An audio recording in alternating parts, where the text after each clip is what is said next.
Apple ने iPhone 17 series में तुम्हें मैनिपुलेट कैसे करा है ये दिखाता हूँ। एप्पल की तुम वेबसाइट में जाना, यहाँ पे इनका तुम्हें आईफोन एयर दिख जाएगा, तुम्हें क्लियरली यहाँ पे एक ही मेन कैमरा दिखेगा, बट इन्होंने नीचे मेंशन करा है 4 लेंसेज इन योर पॉकेट। अब नॉर्मल बंदे के दिमाग में यही आएगा कि भैया फोन के अंदर 4 लेंसेज होंगे, बट इन रियलिटी इसमें एक ही लेंस है। इस एक लेंस से ही अलग अलग फोकल लेंथ के साथ फोटो क्लिक हो सकती है, लाइक वाइड एंगल, टेलीफोटो, और ये चीज होगी सॉफ्टवेयर के थ्रू। लेंस एक है, काम सॉफ्टवेयर कर रहा है, लेकिन मेंशन ऐसे कर रहा है कि फोन के अंदर 4 लेंसेज है। तो इट्स काइंड ऑफ मिसलीडिंग की मार्केटिंग करने के लिए तो बोल दिया 4 लेंसेज है, बट एक्चुअल में तो काम सॉफ्टवेयर कर रहा है। ऐसे इन्होंने कहा था कि वो 8x जूम है, बट इन रियलिटी वो टेलीफोटो लेंस 4x का ही था। बाकी वो 8x तक एक्सटेंड होगा, वो सॉफ्टवेयर के थ्रू होगा। ऐसे अगर तुम इनकी ये ऐड देखोगे तो यहाँ पे ये दिखाने की कोशिश की गई है कि फोन इतना मजबूत है कि उसमें कोई भी स्क्रैच वगैरह नहीं आ पा रहे, जस्ट बिकॉज कि इस बार इन्होंने सेरेमिक शील्ड 2 यूज करी है, which is true. Ceramic shield hard होती है, इसलिए उसमें स्क्रैच पड़ने मुश्किल है, but at the same time तुम्हें ये भी पता होना चाहिए कि अगर कोई चीज हार्ड है तो उसकी फ्लेक्सिबिलिटी चली जाती है, जिससे उसके टूटने के चांसेस बढ़ जाते हैं, क्योंकि हार्ड चीज के कॉम्पोनेंट काफी टाइटली बॉन्ड होते हैं, इसलिए वो रिजिड है, और अगर वो नीचे गिरेगी तो फ्लेक्सिबिलिटी ना होने के चक्कर में वो ब्रेक हो जाएगी। इसीलिए इन्होंने ऐड में भी ड्रॉप टेस्ट वगैरह करके नहीं दिखाया।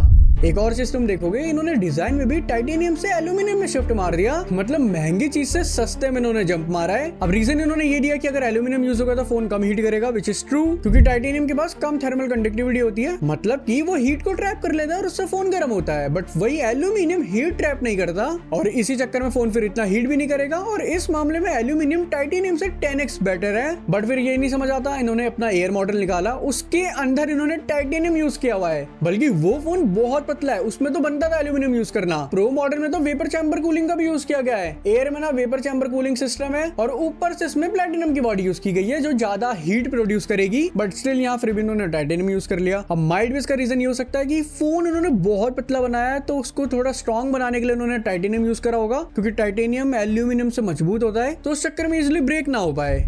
बाकी फोन के अंदर कुछ खास इनोवेशन मेरे को पर्सनली दिखा नहीं। ऊपर से 17 प्रो मॉडल का प्राइस 1,35,000 से शुरुआत है, बल्कि जब 16 प्रो आया था 256 GB वाला वेरिएंट, उसका प्राइस 1,30,000 के अराउंड है, यानी कि दोनों में 5,000 का फर्क है। 17 प्रो 5,000 महंगा है, बल्कि इस बार प्राइस कम होना चाहिए था, क्योंकि आईफोन 17 की असेंबलिंग इंडिया के अंदर ही हुई है। पार्ट्स को इम्पोर्ट कराया गया, लेकिन असेंबलिंग इंडिया के अंदर की गई। अगर ये सीधा डायरेक्टली फोन को इंडिया में इम्पोर्ट करते तब इन्हें इम्पोर्ट ड्यूटीज देनी पड़ती, बट अगर तुम फोन को अपनी कंट्री में असेंबल कर रहे हो तो तुम टैरिफ देने से बच जाते हो। टैरिफ मतलब ये इंपोर्ट टैक्स, ये नहीं देना पड़ता फिर, वरना आई थिंक माइट भी ये 20% के करीब होता है। तो कुछ खास एक्स्ट्रा ऑर्डिनरी फीचर देखने को नहीं मिले, ऊपर से प्राइस भी महंगा है, बल्कि इंडिया के अंदर असेंबलिंग की गई है, ऊपर से इतनी सारी चीजों को मिसलीड भी किया हुआ है। अब मैं नहीं कह रहा कि फोन के अंदर इंप्रूवमेंट नहीं है, इंप्रूवमेंट है, लेकिन जो एक एक्सपेक्टेशन थी कि जब 17 आएगा तो कुछ तो नया आएगा, क्योंकि सैमसंग को भी तुम देखोगे वो भी इनोवेशन में लगा हुआ है, उसने अपने फोल्डेबल फोन निकाल लिए। आईफोन 17 के भी इतने लीक्स आ रहे थे, कोई हैक कर रहा है, कुछ डिजाइन का लीक आ रहा है, तो कुछ था कि भाई कुछ तगड़ा ही आएगा।